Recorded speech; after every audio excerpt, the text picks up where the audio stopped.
Hi guys, welcome back to the Quick Bits. In today's video I'm gonna show you how to do minus or subtract in Excel. So let's say we have two numbers, 4 and 3, right? And we want to subtract them. In order to do that, we just have to click equal, select the first number, subtract it by the second number, and press enter. And that's it, we got the result 1, right?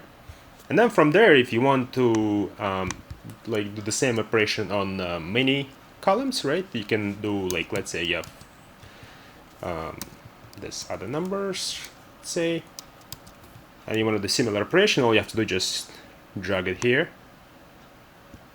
boom, and you see we got all the same operations. And then you can look it up, the actual operation here.